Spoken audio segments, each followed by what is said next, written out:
Picked the wrong week to quit sniffing glue.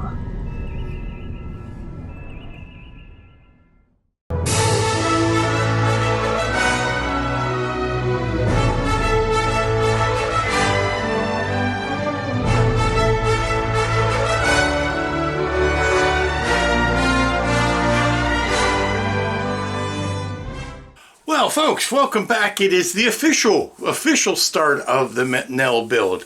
The fact that you have clicked on this screen and the fact that it got posted at all means that things must have gone well.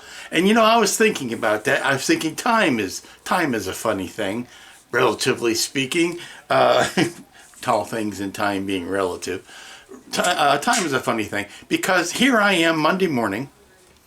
I don't know really what this week is going to look like, but by the time this video is posted, all that has been worked out one way or the other, and what you're seeing is all result and no anticipation. So I was thinking of that because this week is going to be a nutso week.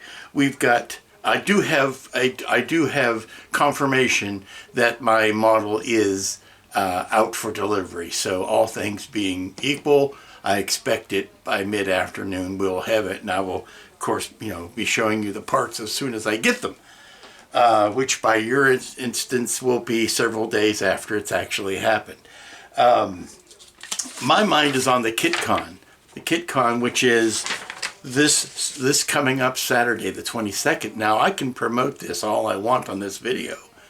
It's going to already have happened basically by the time you see the video. I'm going to put this video up on Thursday this week instead of Friday, because Friday we're setting up. We're at the hotel on Friday night. We're setting up. We're getting everybody situated. Saturday is the show. Sunday is the cleanup and the reorganization, and then Monday we're back to our normal lives into Thanksgiving week, which is another set of weird interruptions in the normal schedule. But I say that to say this: I'm hoping that we can get a lot of people to come to this show. I think you will really enjoy it. It's a more low-key version of Wonderfest. Obviously, we're gonna try to start small with this thing, trying to get up some interest. We're not gonna. My mantra has been, we're gonna under-promise and over-deliver. That way people have a good time and they're not expecting the world when they come. That's me personally speaking. That is not the management of KitCon. My philosophy has been to under-promise and over-deliver. So we'll see how the show goes. Like I say, right now everything is anticipation and planning. We'll see after the post-mortem after the show. We'll see how it goes. But today we are. Like I said, I'm anticipating the arrival of the Nell. A few words about the Nell. I was going back and trying to put this movie in perspective. It was 79, 80. I think 80, maybe 80, is probably the best round figure for when this movie was released.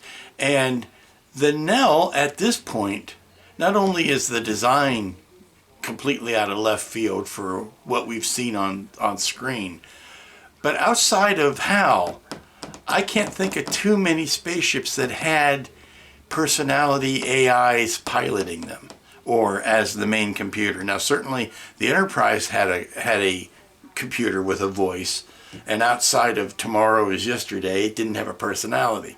It was rather flat, monotone. HAL of course had Murderer's personality, but Nell, as far as being a wisecracking female AI, is kind of ahead of her time at this point.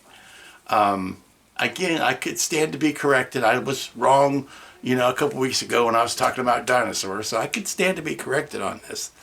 But Nell being a character, I think is a little bit ahead of its time, or at least a little bit, certainly in the cutting edge of what they were showing as far as spaceships that had, Mother, even in Alien, didn't speak, didn't have a personality. It was all readouts. So we're charting territory here. But I was rewatching the making of that's on the Blu-ray of the movie, and it's a few years old now, that making of. But they said something interesting that really stuck with me, and I think it's really as a guiding principle when I do model making, especially if you're doing scratch building. And they wisely gave each hero ship, they gave to a different model maker and said, okay, design the ship, come up with it. And not only did that get the work done faster, which is all Corman really cared about, was getting it done faster, but it gave it gave the model maker a sense of pride in ownership of the design, and it also did that thing which I really like, is that it gave different perspectives on design and building. And I'm trying to remember, because there's so many faces and names in that documentary, who exactly said it, but it was brought up that what his problem was with Star Wars is that even though you had Rebels and you had Imperials, is that all of the ships looked like they came off the same assembly line. And it's very true. It's that aesthetic. It's the same aesthetic as an Alien. It's the plating and greeblies for no real reason other than they look cool. And certainly it's a viable design option. It's certainly you can't go wrong doing that. But he said their philosophy was give each ship to a different designer and different model maker, and let them put their stamp on it. And that way you get different designs that look like they were actually made by different spacefaring cultures, different races, if you will. So the humanoids don't look like the reptile people, which don't look like the Valkyries, which don't look like, it gives you a design sense. Plus, it makes them almost immediately identifiable as, okay, that's Cowboy's ship. That's John Boy's ship. I'm sorry, I'm blanking on his character name. He'll always be John Boy. I'm sorry. Shad. That's it. That's his ship. That's Valkyrie's ship. That's so-and-so. And you could spot them in an instant because they are so unique. And I'll say the next best representative idea of that was Babylon 5. Even though they were all primitive CGI builds, the fact that they had different colors and different shapes, there was no mistaking the Minbari ship from the Earth ship, or the Vorlon ship from the Narn. I mean, they all had distinct, and they weren't all, rocket tubes with fins on them. They all had their own grooves to fill, and that's very much what Nell is. Say what you will about the female form that it is based on. It's not all that different than sailing ships where they had, the woman's maidenhead that went on the front of the ship. Go back to Jason and the Argonauts. Go back to that kind of thing, where there was a figurehead on the front of the ship that was either good luck or please the gods, or for whatever reason that they did it. But that is very much in the design aesthetic of Nell, and we'll be talking more about this as we get into it. I was doing some more Nell research this weekend, and it looks like we are very much into the color scheme of the Sandcrawler, or Star Wars Sandcrawler, or the Ferengi. We're into that rust color, brick color, browns and terracotta colors, it's a fun palette to work with. There's lots of interest that you can generate in that color scheme. And then of course we've got the little late 70s cabin with the heavily padded walls and all of that kind of stuff that's done in oranges and peaches and that aesthetic. So we're going to have some fun this week if the ship ever gets here. And I'll stop yakking now, and I'll get back onto my plane, because I've got a presentation to give at this thing. And, I know basically what I'm going to say. It's going to be like one of these off-the-cuff rambles. But I got to get some notes written down. So busy week for me. I hope you can strap in. It should be fun. So let's get to it. Let's meet the parts. All right, here goes. As promised, we've got parts. We've got a ship. Oh man, I just got a good idea how big this is going to be. Now, I asked Sean to send me this. This was a failed print. And you're asking yourself, Lou, why would you want a failed print? And I said, Sean, send me a failed print because I want to be able to try out my paint colors and my washes and all that kind of stuff. But I want to try it out on a low risk part. So I had him send me this piece here so that I can use it as a test bed for all of the painting that I'm going to do. So that's why it's rough and not clean, and this part here was broken, which is why he sent me the new one to begin with. So if that's one of the nacelles, here are the cockpit parts and the smaller bits. So what do we have? We have cockpit, we have the clear part, which is Nell herself, the talking, this was the interface that went on the ceiling. We have 3 engine inserts. We have another one of these in clear and in opaque and clear, just in case we want to use either one. We've got these 2 marbles. Now, the marble actually goes, well, I'll show you when we get it out, but it goes on the starboard side. This is the front window. Now I can put clear plastic in there, either from packaging or whatever, but I can put some clear PETG in here to make the windows. There is no compound curve to the windows. So get those out of here. Now all we've got left are big hull pieces. And I'm just pulling them out of the box and looking at them for the first time. This is the other nacelle. Now I can tell now where the drain hole is. And, oh, look at that. Look at the detail up there. That's going to be sweet. And we have, if we want to put any other greeblies on here, we can. But I'm just looking at... I'm just looking at what kind of situation we're dealing with. So we've got that. Ooh, she's a biggin. She's gonna be a biggin. And here is the other engine nacelle. Again, everything you see here is individually packed. Oh yeah, you put this. Oh, she's gonna be huge. Let's get this piece out. Oh, here's the one everybody wants to see.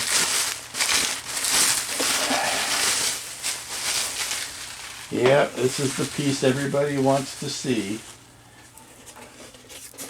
That is the front. And of course the front window will go in like that. And the cabin also, there you go. The cabin also slides in here in a pocket. That's going to be fun to get inside of there. But yes, get a good look. There they are. And that goes like that. I still don't understand it. I've already asked Sean why there's no pin between the oh, and we have another smaller cockpit for some reason. Okay. But I've already asked him why it was designed that way without a pin going between those, and I got no good answer. So look at that. Oh, look at the detail on that. That's a beauty. Some roughness here, but this goes like that. Look at that. That gives us a ship that is that. Ooh, that's a nice size. That is a very nice size. Morning, everybody. Welcome back. It's Tuesday. It is the first official full-length day of working on the parts for Nell, and doing some cleanup. Now, there was one part I mentioned yesterday that came damaged in shipping. And it's it's something you got to fix. We're modelers, we can fix things. What happened was this piece here, and this is the only nacelle that has it. The other nacelle, I looked, and then I went back and checked references. It doesn't have it on this nacelle. It's a little bit of the deceptive asymmetry of this kit. You think this kit is symmetrical. It is not. It has this little bit of deceptive asymmetry. So we have a U-shaped bar that comes down here, goes around the bottom, and then goes back up. Well, that piece there was broken off. Actually, this whole piece was broken off underneath, but that was part of it, and that was lost to the annals of time. I don't know what happened to it. So I was thinking that I needed to get some sheet or some stock. I can get a tube stock here of the of styrene tubing and remake that. And then I remembered, hey, idiot. Well, I'm not usually that mean to myself. Hey, Lou, you have this other nacelle, this other copy of the same nacelle that Sean sent me so that I could test out paint colors on. And it is the same nacelle, so I basically have cut that part off of here, and I'm going to use it to use this as a donor nacelle. I've cut this part off, and then I'm going to place it ever so delicately where it needs to go. The other things I've been doing today is just doing some general sanding and some cleaning. With every 3D printed piece, you're going to find somebody who's, whether you've printed it yourself or whether it's something that it was purchased and sent to you, you're going to find that as much as you think you have cleaned these little support nubs off, you're going to find you've missed some. And by the support nubs, I mean not just the chicken skinning that happens sometimes, but you will find if you look carefully, even though I have cleaned this pretty well. Let me see if I bet you I can find another one. Yeah, okay. There's one up in there. That is a stray support that needs to come out. Oh, there's a few of them in there. I'm going to need a long tool to get to those. Yeah, you can see the you cut the little nub of it off, and Sean did a good job of cleaning this thing before he sent it, but he didn't do a perfect job. So you'll still see like the little supports that you have to clean out, and that's the job. That's something you got to do. It's like cleaning flash on a cast resin piece. Here's an example. Even though these are clean, there's still some little nubbins around them.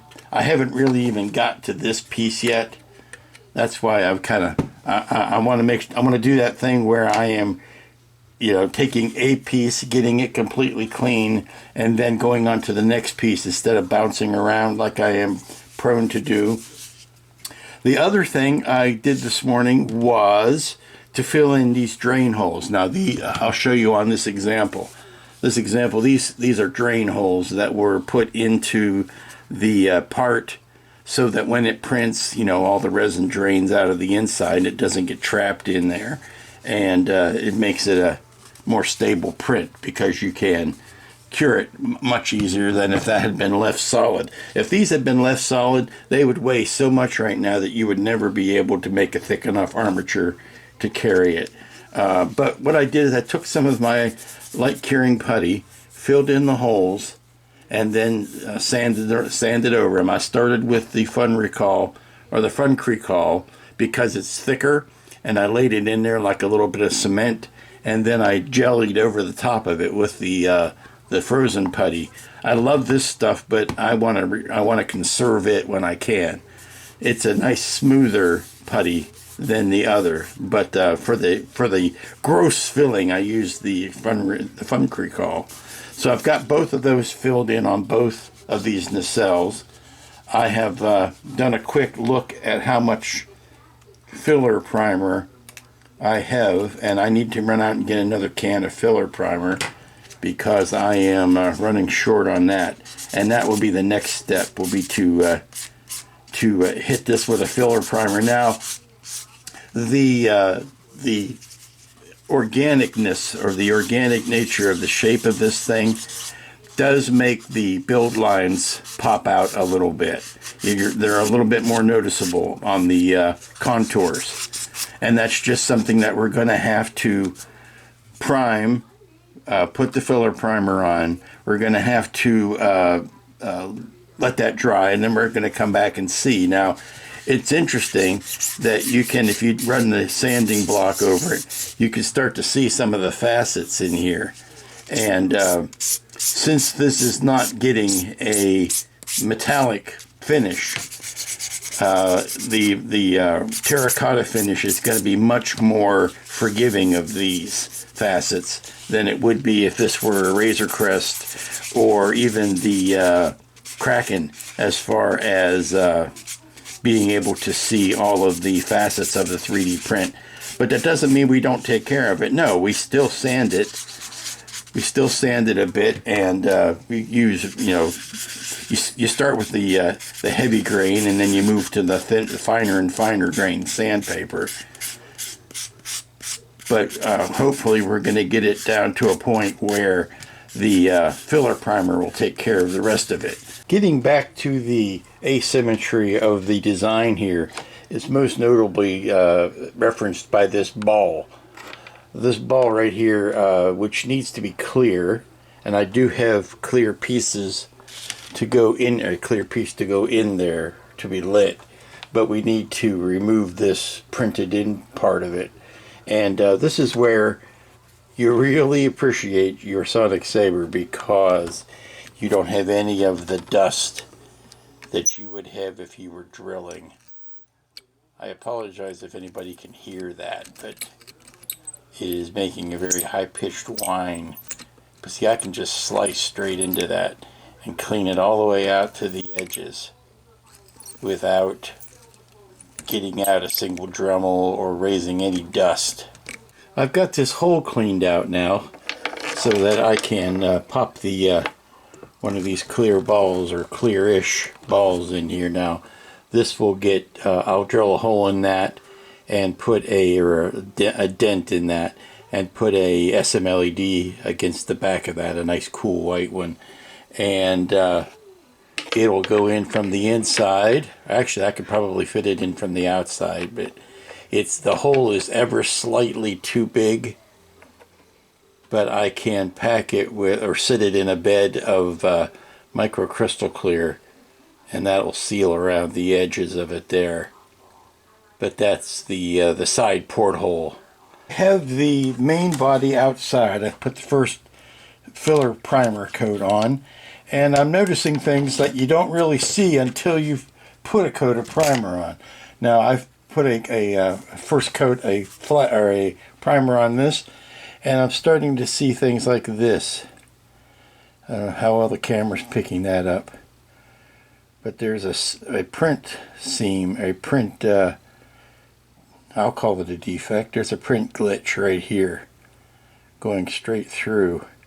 That'll have to be sanded and puttied, but it's obviously a build line that for some reason is sticking out. And sometimes I think it's the primer that really brings those things out. I don't know that it was, I don't think it was there. I mean, obviously it was there, but it wasn't nearly that noticeable when I was sanding the engine this morning, the nacelle. So it wasn't until you get a primer coat on that stuff like that jumps out. So that's kind of where we are right now. I think I'm going to spend a little time researching the cockpit, or the cabin, so that I can start working on that whilst the big body is drying. Now, I haven't really made myself happy with whether or not I'm going to attach the nacelles to the front before I attach the front to the back, or after that. So those are going to be some very obvious and tricky seams to finesse. So I think I want to do that before I attach it to the back only because the front and back seam is big and obvious and will have to be set up overnight when I deal with that. And it'll be easier to do that if I've already got the nacelles on. On the other hand, I wear a watch. No, on the other hand, I have to figure out my lighting. Now, the lighting on this is not elaborate at all. It's 3 engine lights and then whatever I'm going to put in the cabin. However, the bigger issue is powering it. Am I going to put a battery inside it, in which case I need to make an access hatch? Or am I going to run it outside to a wall wart, which, you know, for the small number of bulbs this is going to have, doesn't seem necessary. But the other option is to do what I do like I did on the alien attacker, and that is to create a hatch somewhere in the body that I can remove. Is the end of officially day 1. And we've got a lot done today. It may not look it, but we've got many coats of primer C, or filler, a filler primer. We've got at least 2 coats of filler primer on the body. The wings are in the kitchen drying. They're hanging. I had to find a place for them to hang. I've got a lot of sanding done, and I've put some primer over this, like I said, and it really, you can see some of the geometry here, some of the mesh. And I'm digging it because it's kind of giving me the mechanics of the organic, if that makes any sense to you. I'm just re-scribing a line in here. It's showing me what the curve is made of by showing all of the different planes here. I'm probably going to end up sanding those down and filling it in and smoothing it out a bit. But for right now, I'm kind of digging it. I don't want to put another coat on this today. I want to let what's on here cure up, and then I will do some sanding, and we'll do the whole thing again tomorrow. But I don't want to get too much buildup of the primer at this point. I'm just going in here with the back of the blade and carving out these panel lines so that they don't get so filled in that subsequent coats make them disappear completely. Good morning, everybody. How you doing? It's Wednesday. Work is continuing on Nell. Heavy work, big work. Gonna do some monumental stuff today. I want to thank Sean Homer again. I will never stop thanking that man, but I thank him again for sending me this dummy nacelle. And basically what happens is, anybody who prints, you know what's going to happen. You're going to have a failed print. Something is going to go awry, and it's not going to work. Well, rather than just tossing that out because you can't really grind it back up and make new resin out of it, it's pretty much one and done with it. So rather than tossing it, you use it as a test bed of sorts, and that's what he's done. I asked him to send me one so that I could test out painting on it and get my formulas down. But actually, it's had a much more valuable source already, and I haven't even picked up the airbrush to start painting. And that is, it confirmed a couple of things for me. I am getting ready to put the nacelles on the front half of the ship today, and I needed to know a couple of things. I needed to know, are the nacelle pylons? I'm sorry, I'm using my Starfleet nomenclature, but that's all I've got to work with. Are the pylons solid or are they hollow? Well, they're hollow. I mean, there's a wall thickness here, just like any other printed part has a wall thickness. But I was thinking that maybe there was a chance that it was solid from like here out, and that, you know, there was only a void in the center. I knew there was a void because we've got drain holes. So I knew this was hollow. I just didn't know if the pylons themselves were hollow. So using the dummy pylon here, I was able to drill a hole, test out my mounting for this, and determine that, yeah, it's hollow.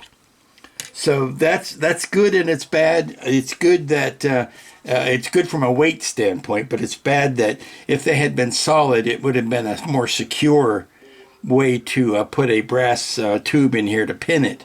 It would have been more secure had it pinned into solid rather than hollow, but hey, we'll take what we can get.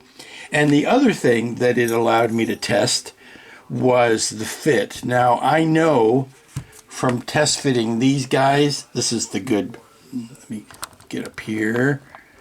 This is the good nacelle. That when I lay it down here and I line up that front pylon, I line up the front pylon just like that. I've got little hash marks here to show me the mark to line it up. I know that the back pylon doesn't quite fit. And this is because it's a separate printed part. Again, anybody who's done a lot of printing knows you're going to have fit issues in between parts that, if it, depending on how it was cured or printed, or whether, a butterfly landed on your printer while it was printing, anything can cause a print to go, slightly awry to where it doesn't quite match the specs that you put into it. No big deal. But I did learn from that I could take a heat gun, heat this back pylon just a little bit, and here's where it being solid or it being hollow actually works, because if this had been solid, I would never have been able to move it, but I could heat it up and squeeze it a little bit, and what do you know, I can get it to fit now. So I've learned those two valuable lessons without ever having to crack into the actual good nacelle. And that's good. That makes life a lot easier. I was watching a movie last night, and I had a brain fart for the briefest of seconds. And this is something that Christopher, sorry, not Sean, Christopher, not Sean Jeffrey Christopher, that Sean could tell Christopher if he wanted to, because these are Christopher's files. Sean just does the printing. Christopher, if you wanted to cut an access, if you wanted to make an access plate in the bottom of each nacelle, then a good enterprising modeler could light up these guns. Because I was watching the movie last night, and there are the three guns here have a very distinctive pink laser beam. Of course, it's Nell. She's going to have pink laser beams.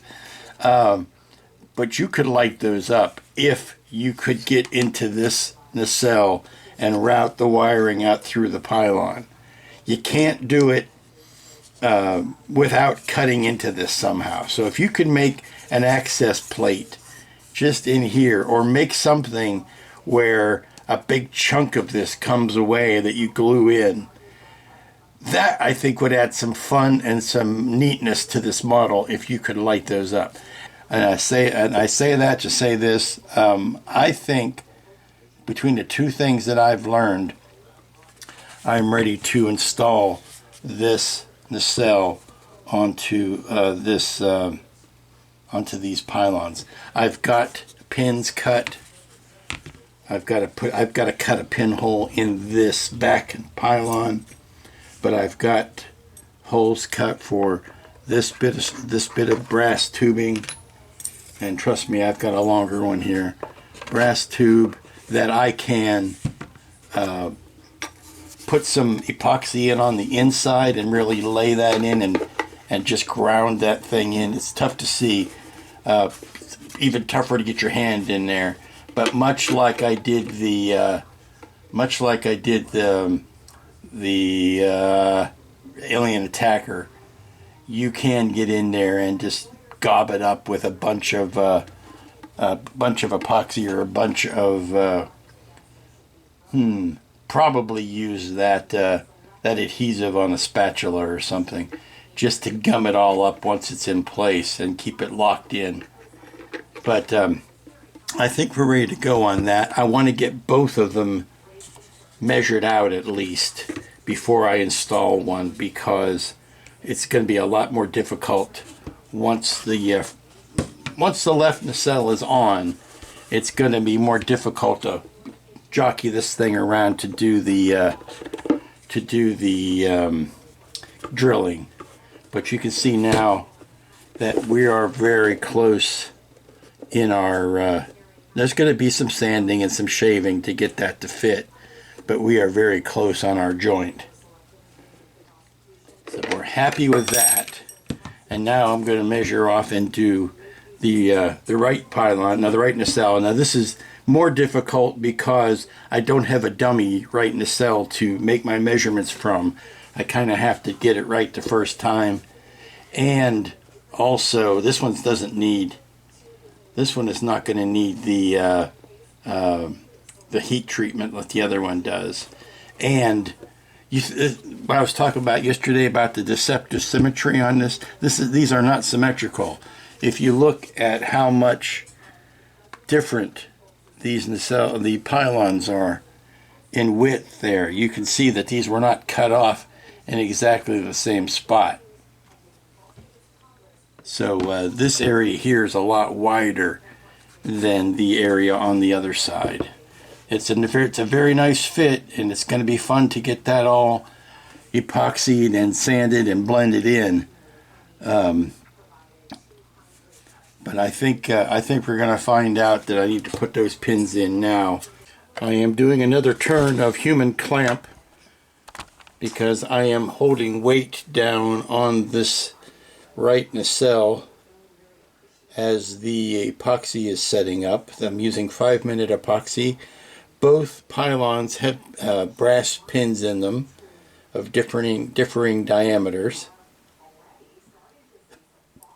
And while I had the epoxy out, I epoxied the pins in the other one, even though I don't have it in place yet. We'll clean that up a little bit, get some of the spill off of that. But this, I kind of had to run and gun it. I was hoping to do just the pinning of the nacelle like I did that other one. But what happened is that so much came out around it, and I knew it was going to be the devil to try to clean it up.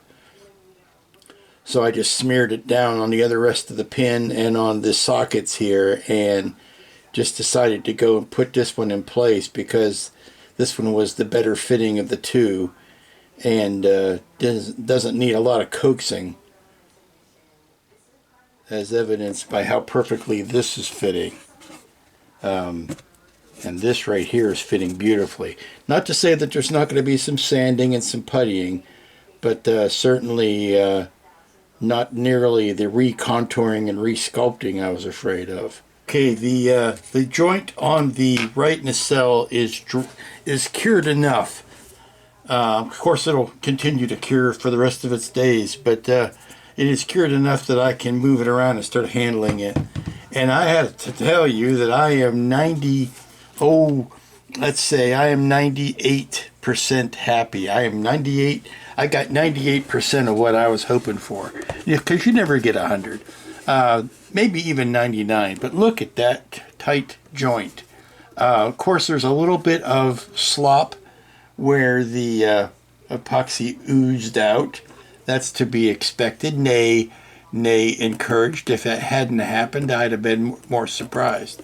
Got a little bit of a mismatch here just on this front seam, on this front panel line that we can rescribe and realign. That's maybe the 0.5% that I'm not happy with. There's a little bit of spooge here that needs to be cleaned out. I'm going to let this epoxy set up. I shouldn't be picking at it this early. I am 100% happy with that back joint. That is marvelous. There's a little sloppiness under here, and since that's such an iconic view, I want to make sure that is very well cleaned out.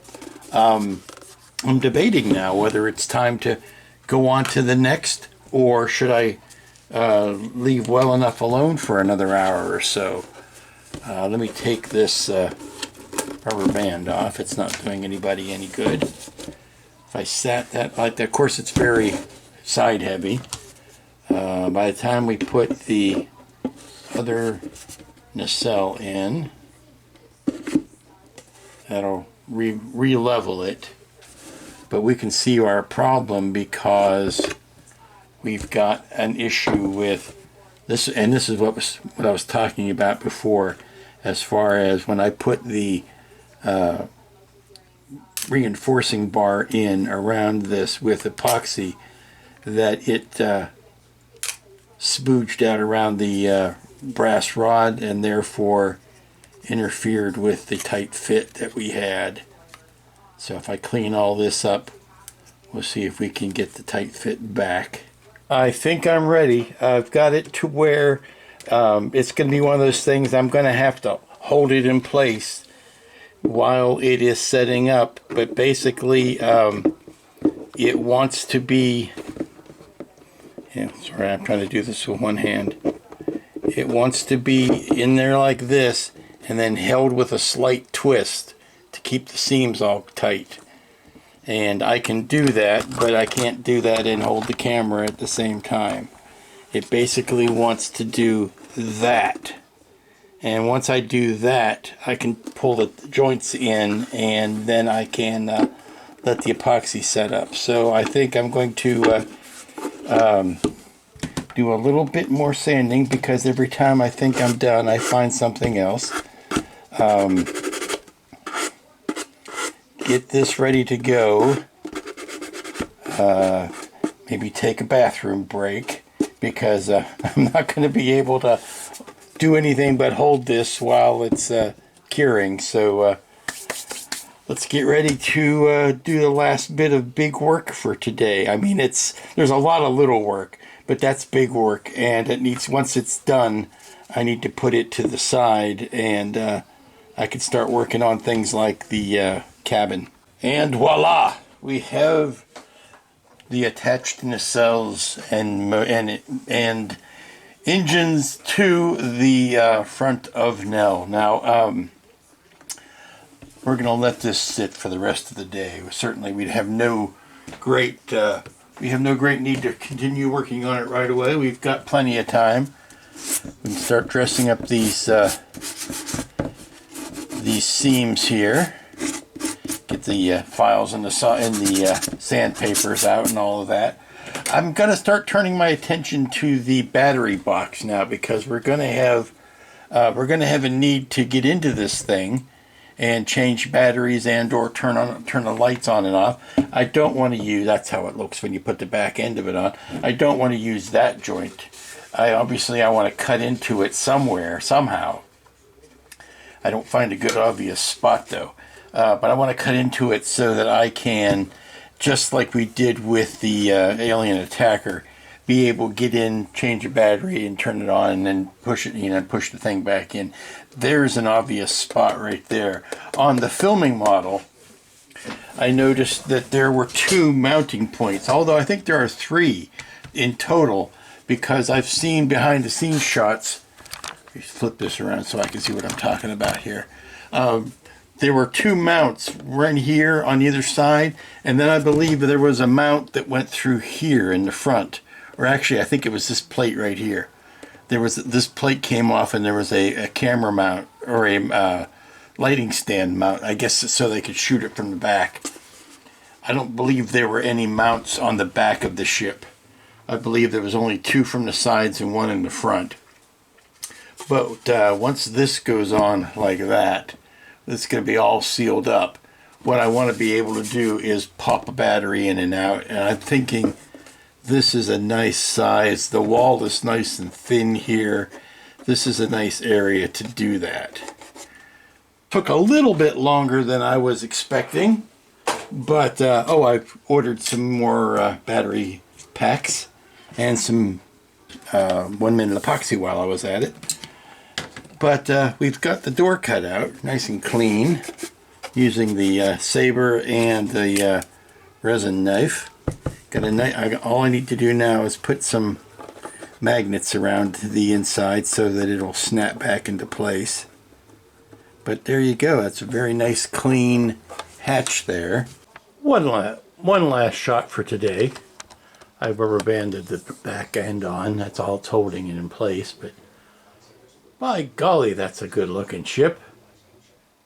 Good morning, everybody. It's Thursday. It's the gateway to the weekend, the gateway to KitCon, and also probably, more than likely, the last work day of the week, the last work day on Nell for this week. Now, I wanted to show you what it's like all together. I've got it the front and the back rubber banded together. The nacelles were on, that we put them on yesterday.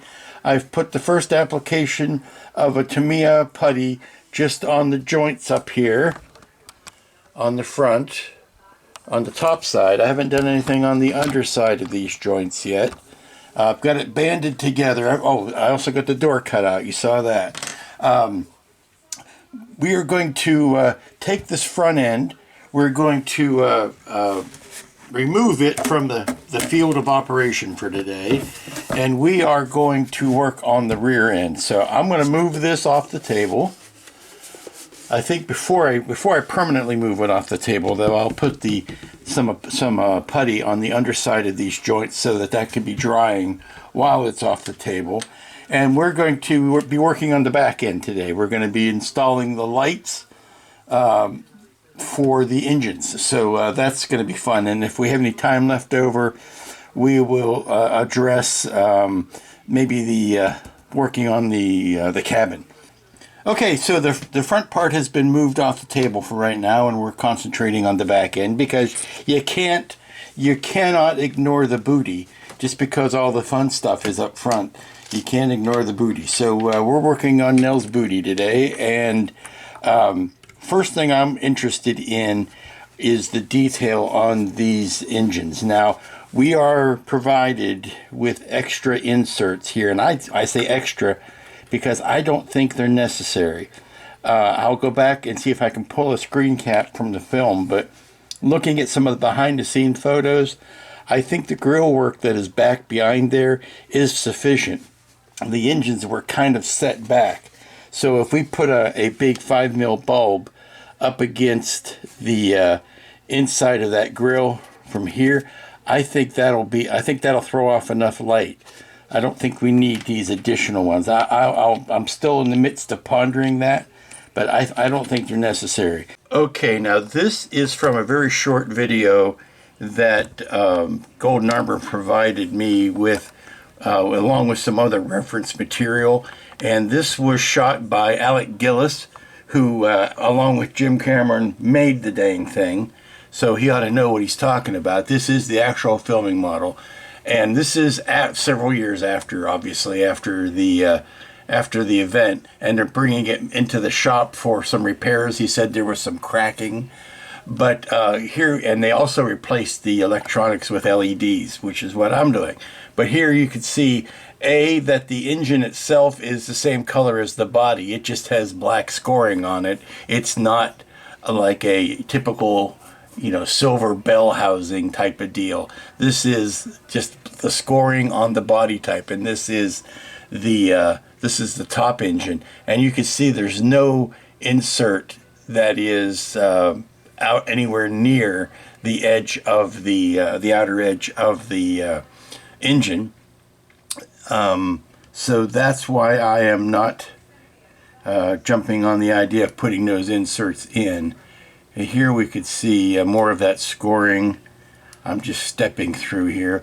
Looking at the body panels, you can see how much fun we're going to have in painting this. There's an overall, what I'm going to call a sandcrawler color. There's an overall reddish brown, a brick color, a terracotta color. Then there's this darker brown walnut color here. There's a mid-range brown that goes here. There's some lighter panels, some almost even ochre colored panels. But the majority of it is this brick color and variations thereof. And of course we have this inset on the bottom that's has a darker weathered look to it. And let me see where that's more of the same. Let's back this up. This is, I'm trying to catch his panning around here. Okay, here we are at just a plain old view of the side. Here's that panel. This is the panel on the left side. I believe that's the camera mount for the left side, because you can see that it's a lot. That panel's a lot more obvious than the other grid lines or the other panel lines in the ship, and that's the one I cut out on the other side. But you can see more of those darker brown. We'll get into this more when the painting happens, which will be starting next week. But here we can see what's going on. This is, I would call, undelicately, I would call that the armpit. Here's the front cabin. You see that gap that we've got there. Now, this was interesting because I am deciding whether or not I want to put any sort of glass in the cockpit. A lot of filming models didn't have glass in the cockpit so that they wouldn't have glare to worry about. But once you see it on a table, it kind of looks strange without glass in the cockpit. So that's kind of where I'm thinking, and you can see the Nell interface, how far forward that is. Again, more of the panel lines and more detail really than is shown, because in the model we have a lot of these heavy panel lines, but even beyond that, inside of these bigger areas, you'll see that he did some painting effects that were simple carding, where you indicate more panel lines than are actually carved in. Here's a good front head-on view. There we go. There you can see the and this is all kind of in shadow here. There you can see the top color. You see the front of the guns there and how much darker they are. But again, no silver accents, no gun barrels, no gun metal. It's more or less all of the same color. Here we can see some of the, of course we've got some scoring here. A lot of this detail is not in the kit, but we can either add it with a scribing tool, or we can just simply indicate it and paint it in. But here's more of that secondary color and more of that darker browns and walnuts.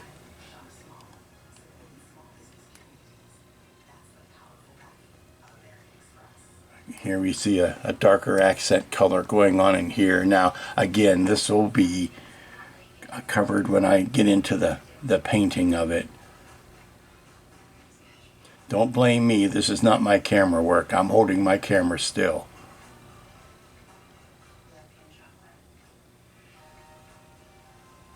I'm just backing up through it.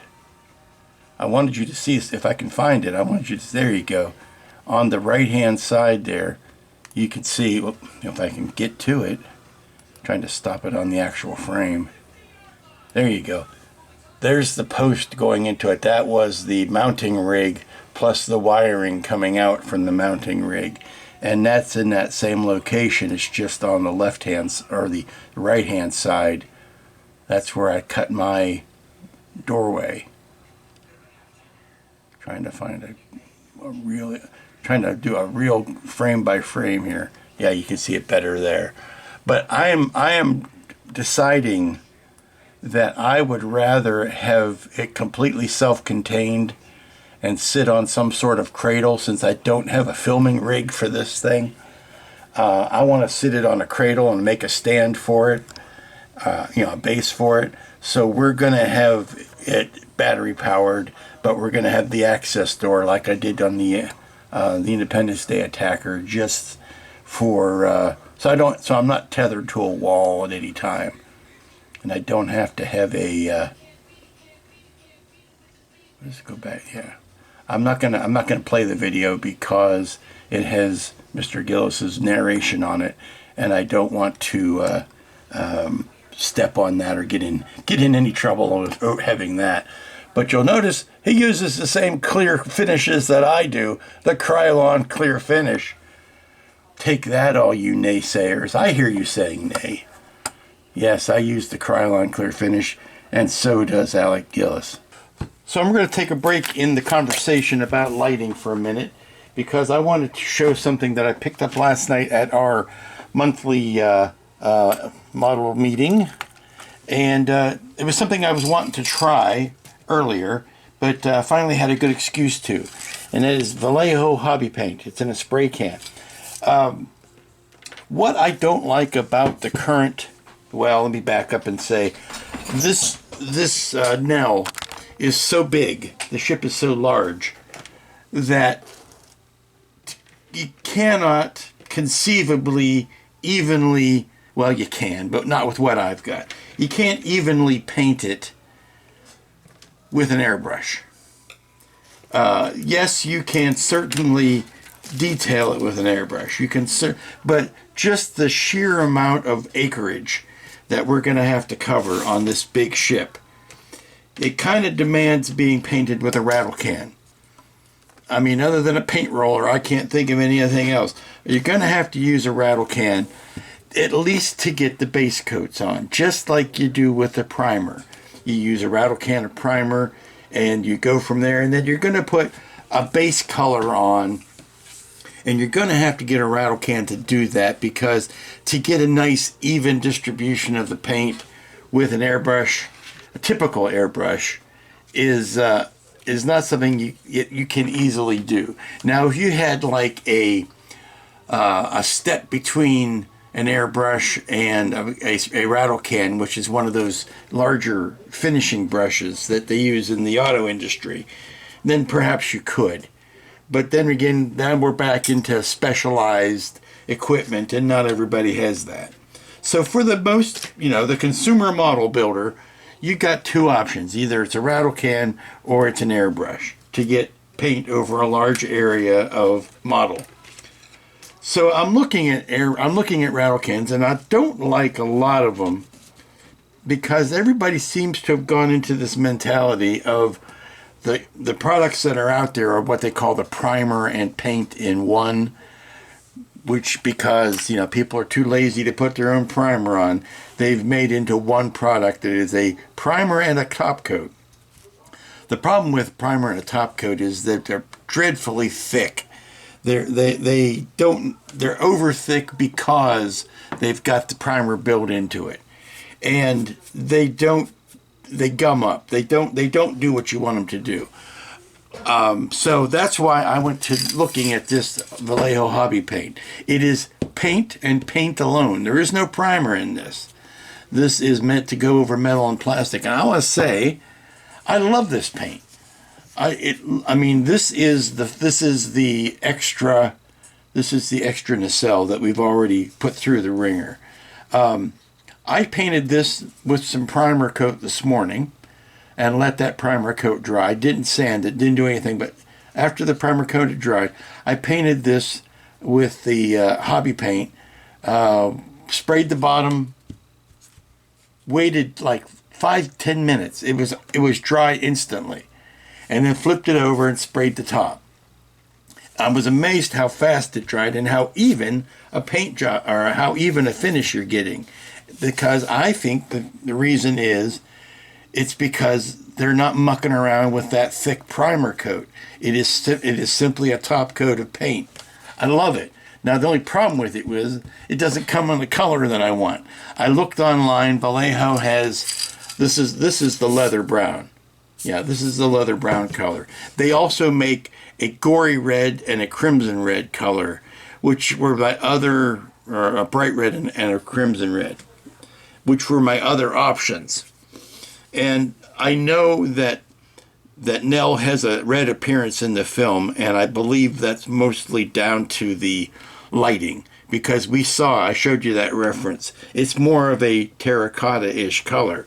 Now, this paint is fine for a base coat that we can work off of. At least we're gonna find out if it's fine for that, and we're gonna be applying our terracotta color and our reddish and mahogany colors on top of this.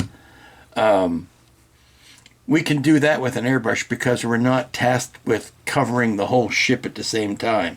We've got our base coat. Everything else is working off of this. So a lot of the trouble of having something that's going to be used as a base coat has already been taken care of. But I wanted to try this. I wanted to see if it was something I could use and I would like. They make a flesh colored paint of this for a flesh colored primer that might have some promise. I may pick up a can of that and see if working from a flesh color to a terracotta color would be as much fun or as easy to do as starting from a leather brown. This has too much yellow in it for me. What I want is a cooler color, so it may be a combination of said colors before we find the final act. I know I was talking about lighting, and I'm going to get to that right now. It's just that while I had it, and while my thoughts were still fresh on it, I thought it would be good to bring this out and show you. This Vallejo paint, if this is what... They've got some basic colors, black, white, a couple of grays, a green, a red, a blue, a yellow, you know, your basics. But not, they don't really have a really wide bench of colors. You will notice that I have started painting. This is strictly to get the base colors underneath or inside of the exhausts where the LEDs are going, so that when it comes time to put it together and actually paint it, then I can just mask those off with a circular piece of tape or vinyl, and they'll already be done. It gives me a test case or a preview of how I'm going to paint the outside of it, but really for this purpose, only the inside of the cones is what matters right now. And what I've got is I've got my 3 LEDs made up. Those are the 3 LEDs. I've got the metal jacket that's going around them. They will sit inside the metal jacket, then the metal jacket will get sunk down into the centers of those 3 motors, or the 3 engines.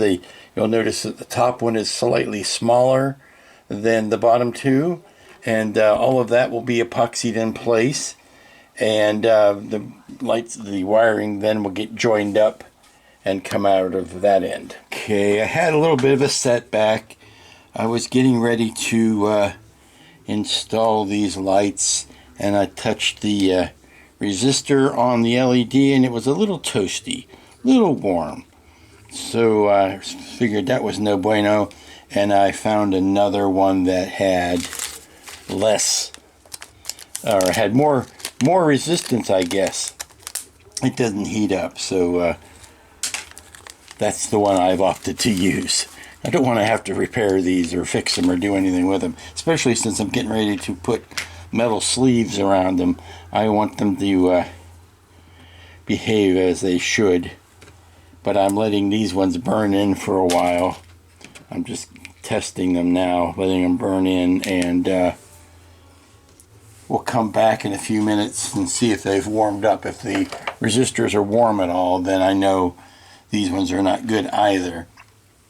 I am completely and self-admittedly ignorant in all things resistorage.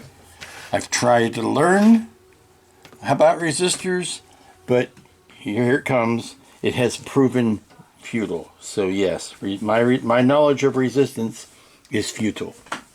Alrighty, so the lights are installed. The epoxy is set up. I've got no way to switch this on and off, so it's on now, but there you go. There's your bright lens flare. They're not overpowering. Of course, in the film they were very, very bright, and that helped, of course, when they were also optically printed in. But that's it. Those are the bulbs now, and they look good from that angle.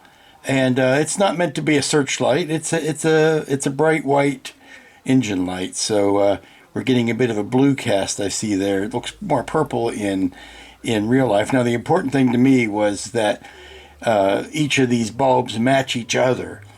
Sometimes you can, even within a group of or a bag of LEDs, you'll find that they some of them are more cooler than others. These seem to be very well matched, a set of 3, so we're good. Now we're going to let that set. That'll be our progress for today. Further paint experiments.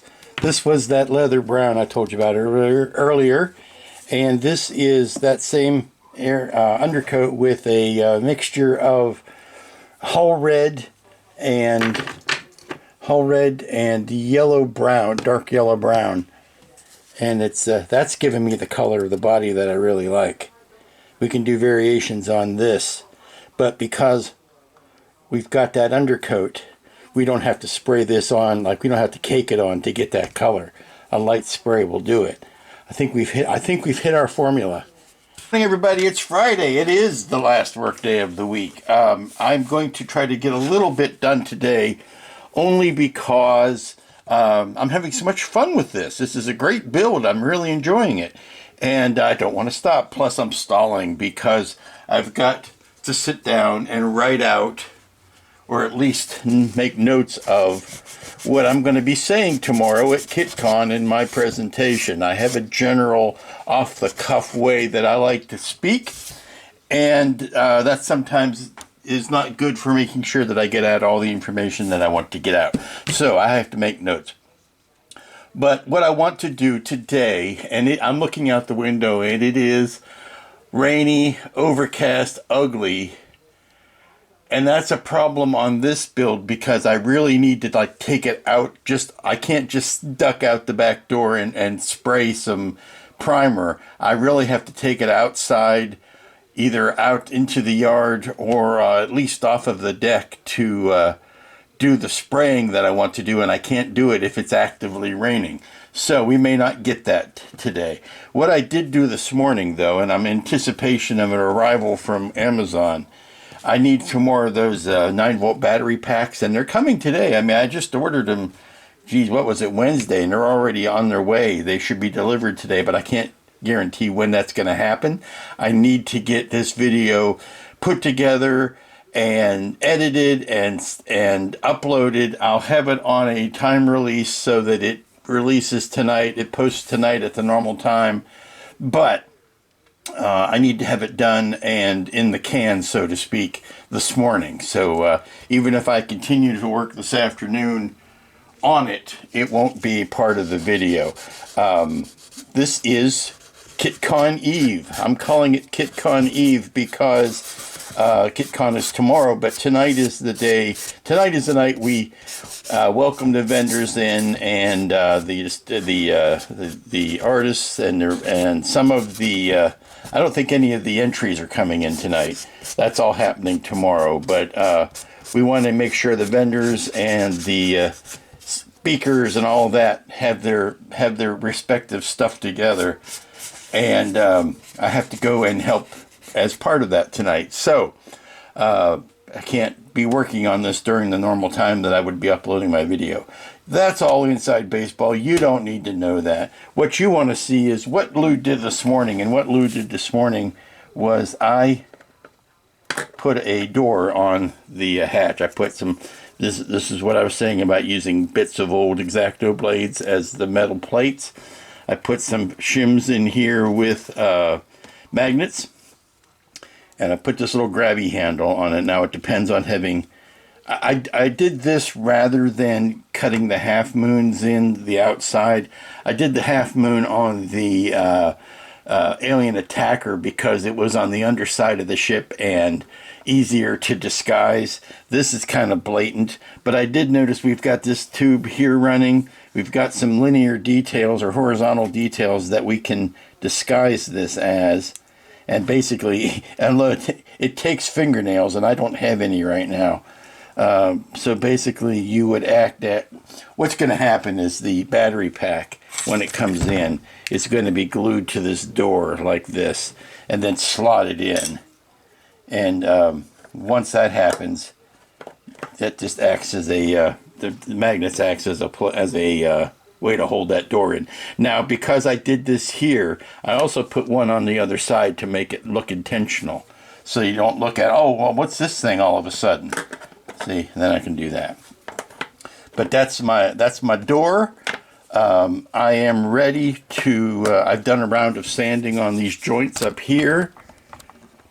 And again, I won't be able to spray them until I can take them out. And honestly, I've got this big waist joint at the waist that has to be addressed. It's going to have to be brought together and then filled in with some putty or some Bondo or something. Don't know exactly what yet. So I may wait and do all of that priming all at once so that I don't build up so many levels of paint on this thing that it's going to be clunky. I can continue to sand and work these joints a little better and get them dressed up nice, not rush through that, but clean them up nice. And this kit is basically ready to go. What I can do this afternoon is maybe start working on the cockpit. I've got a base coat on that, but I need to start figuring out where the lights for all that are going to happen. There is something that I have noticed about the cockpit. Once I put it in, I need to work on the ceiling in here. Looking at the movie again, the ceiling has like a grid, has like a lighting grid like they used to use all the time in the 70s and 80s, where they would take a plastic palette and shine lights down through it to give you your shadows. And I might want to try to see if I can simulate that. And that is the week that was. That is the first week on the Nell from Battle Beyond the Stars. I hope you enjoyed it. This kit is going together like butter. I am loving this. This is a great kit, and something that I think will make a wonderful addition to the archives here. I don't know. Of course, once we get into the painting, it's going to be a wonderful thing. But the lighting and the construction on this thing has gone so well, so easily. I got my fingers crossed that the rest of it will go as well. I am resplendent in my KitCon shirt because by the time this goes up this will still go up tonight, Friday. But tomorrow is the KitCon, so if you're watching this on Saturday morning and you're anywhere within the sound of my voice in Raleigh, North Carolina, stop the video, go to the North Raleigh Hilton. If you can't make it, don't worry, there'll be plenty of coverage. We'll let you know. I'll take the camera around and kind of show off the deal. And I'm not going to leave you hanging. I can't go do all this talking about something and then never tell you how it goes. So until we meet again. Now, next week is also a weird week because of the Thanksgiving holiday, so it'll be shortened. I'll probably only work the first 3 days of next week, and depending on the weather, we might get the first coat on this. Who knows? It'd be nice to end up in next week if I can end up with a base coat on everything. That means having all of the seams taken care of, all of the having the cockpit in, having all the lighting done. If I can get this to a good base coat by the end of next week, and then the week after we can do all of the accent paneling and weathering and all that, that would be a good steady schedule on it. I don't want to rush this. I'm having a lot of fun, and I don't want it to end anytime soon. So until next week, y'all be good. Be good to each other. Be good to yourself. Get a checkup if you need it. Get a checkup if you don't need it, because you don't know you need it until you do it. That's the thing. That's the thing I learned. The big lesson is, ignorance isn't always bliss. Out of sight isn't necessarily out of mind. And yeah, there's peace of mind is a wonderful thing. So until next week, y'all be safe. Be good. Be good to each other. I'll say, have an enjoyable holiday, even though next week I'll probably still say that again. So until then, talk to you soon.